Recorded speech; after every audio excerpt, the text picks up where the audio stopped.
Halo teman-teman, kami dari kelompok 3 kelas genap yang terdiri dari 6 anggota, yaitu Pandu Muhammad Ridho, Indah Syakina Dewi, Syashita Nurul Amega, Khairun Najah, Sonia Sapitri, dan Rizka Kinanti Dewi.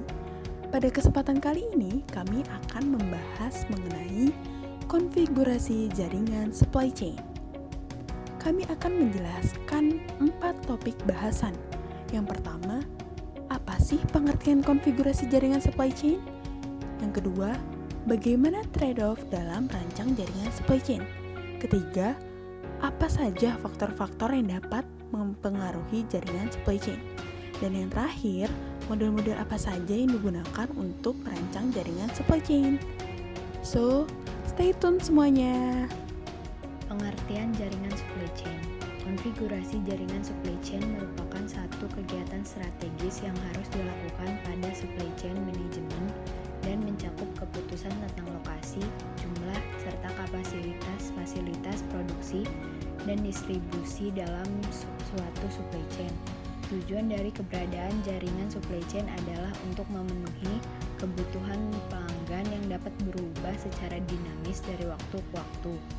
Implementasi strategi supply chain hanya bisa berlangsung secara efektif apabila supply chain memiliki jaringan dengan konfigurasi yang sesuai. Artinya, struktur atau konfigurasi jaringan bisa menentukan apakah suatu supply chain akan bisa menjadi responsif atau efisien. Sebagai contoh, jika supply chain ingin responsif, maka konfigurasi jaringannya harus ditunjang oleh fasilitas produksi dan gudang yang lebih banyak dan tersebar di berbagai lokasi pemasaran.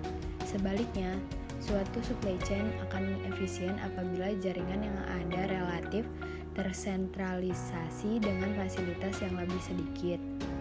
Pada dasarnya, jaringan supply chain merupakan hasil dari beberapa keputusan strategis berikut. 1. Keputusan tentang lokasi fasilitas produksi dan gudang dan keputusan tentang pembelian. 2. Keputusan outsourcing. 3. Keputusan tentang aliran produk pada fasilitas-fasilitas fisik tersebut. Trade-off dalam merancang jaringan supply chain. Trade-off dalam merancang jaringan supply chain memiliki banyak pertimbangan yang perlu diperhitungkan dalam membuat keputusan tentang jaringan supply chain.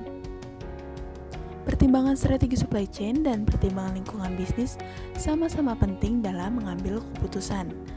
Dari sisi strategi supply chain, keputusan tentang konfigurasi sangat menentukan efektif tidaknya strategi yang ditetapkan. Sebagai contoh, perusahaan yang ingin responsif terhadap pasar cenderung memiliki fasilitas yang lebih banyak dan biasanya menempatkan fasilitas produksi atau gudang dekat dengan pasar. Namun, keputusan untuk menempatkan fasilitas produksi atau gudang dekat pasar seringkali berimplikasi pada ongkos-ongkos supply chain yang lebih tinggi. Contoh konfigurasi jaringan supply chain. Pada gambar konfigurasi jaringan supply chain terlihat ada 4 gudang yang dimiliki perusahaan yang ditempatkan di 4 wilayah regional yang berbeda. Implikasi dari konfigurasi pertama terhadap biaya supply chain dan terhadap kecepatan supply chain merespon kebutuhan konsumen. Waktu respon lebih cepat, biaya transportasi dari pabrik ke gudang lebih besar, mencapai skala ekonomi pengiriman lebih sulit, kebutuhan sumber daya pengiriman dari pabrik ke gudang, misalnya truk dan supir, lebih banyak.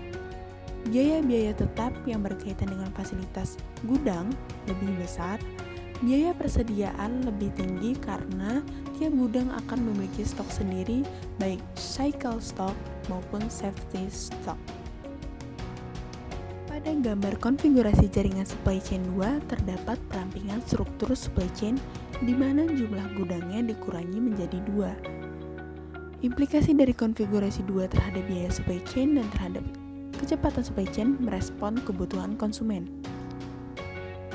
Dengan hanya ada 2 gudang, rata-rata jarak kirim dari gudang ke toko atau pusat pelanggan lebih jauh. Biaya pengiriman dari gudang ke lokasi toko atau daerah pelanggan lebih besar. Semakin terpusat gudang-gudang penyimpanan suatu produk, semakin rendah fluktuasi permintaan agregat di gudang tersebut. sehingga safety stock bisa dikurangi. Fenomena ini dikenal dengan istilah risk pooling effect. Faktor-faktor yang mempengaruhi jaringan supply chain. Faktor yang mempengaruhi jaringan supply chain ada 4 faktor. Yang pertama, faktor ekonomi makro. Yang kedua, faktor sosial politik. Yang ketiga, faktor teknologi. Yang keempat, faktor keamanan. Yang pertama, faktor ekonomi makro meliputi pajak, bea cukai, tingkat kurs, dan faktor ekonomi lainnya yang tidak ada dalam diri perusahaan tersebut. Faktor ini juga memiliki dampak yang signifikan terhadap kesuksesan atau kegagalan dari jaringan rantai pasokan. Yang kedua, faktor sosial politik meliputi kultur masyarakat, tingkat penerimaan mereka terhadap kehadiran investasi asing, ketersediaan tenaga kerja yang dibutuhkan, peraturan ketenagakerjaan dan kebijakan pemerintah lainnya, sehingga stabilitas politik dalam suatu negara merupakan hal yang sangat dipertimbangkan karena memiliki dampak yang signifikan terhadap peranan dalam pilihan lokasi. Yang ketiga, faktor teknologi. Karakteristik yang terdapat pada teknologi produksi memiliki dampak yang signifikan terhadap keputusan jaringan desain. Fasilitas-fasilitas lokal dipersiapkan karena akan membantu biaya transportasi yang lebih rendah, sehingga fleksibilitas dalam teknologi produksi berdampak pada tingkat konsolidasi yang dapat dicapai oleh jaringan. Yang keempat, faktor keamanan. Faktor keamanan menentukan apakah suatu negara atau wilayah cukup menarik untuk dijadikan tempat operasi atau tempat untuk mendapatkan input, contohnya seperti bahan baku, bagi suatu supply chain. Model-model untuk merancang jaringan supply chain. Ada 2 model atau metode yang digunakan untuk merancang jaringan supply chain. Yang pertama, metode kualitatif atau ranking prosedur, dan yang kedua, metode kuantitatif atau center of gravity approach. Metode kualitatif atau ranking prosedur. Langkah-langkah analisa metode kualitatif. Yang pertama, mengidentifikasi faktor-faktor yang relevan dan memiliki signifikasi yang berkaitan dengan proses pemilihan lokasi pabrik. Contohnya seperti lokasi pensuplaian bahan baku, lokasi pemasaran, lokasi tenaga kerja, kondisi iklim, UU dan peraturan lainnya, dan faktor utilities dan service. Kemudian yang kedua, pemberian bobot dari masing-masing faktor yang telah diidentifikasi berdasarkan derajat kepentingan. Contohnya bisa dilihat di layar. Lokasi pensuplai bahan baku diberi bobot 20%, kemudian dikali dengan jumlah banyaknya lokasi pensuplai bahan baku, kemudian seterusnya. Yang ketiga, memberi skor atau nilai untuk masing-masing faktor yang diidentifikasikan sesuai skala angka range 0 sampai dengan 10 dari masing-masing alternatif lokasi yang dianalisa. Mengalihkan bobot dari masing-masing faktor dengan skor dari tiap alternatif yang ada dan menghitung total perkalian antara skor dan bobot dengan rumus ZC sama dengan XI dikali YIJ. Lokasi yang dianggap paling baik adalah alternatif lokasi yang memiliki ZC terbesar. Yang kedua, model kuantitatif atau Gravity Location Model. Model ini digunakan untuk menentukan lokasi suatu fasilitas, misalnya gudang atau pabrik, yang menjadi penghubung antara sumber-sumber pasokan dan beberapa lokasi pasar. Jadi, kalau fasilitas yang dimaksud di sini adalah pabrik, maka tujuannya adalah mendapatkan lokasi yang meminimalkan biaya-biaya transportasi bahan baku dari supplier ke pabrik dan biaya-biaya transportasi dari pabrik ke pasar.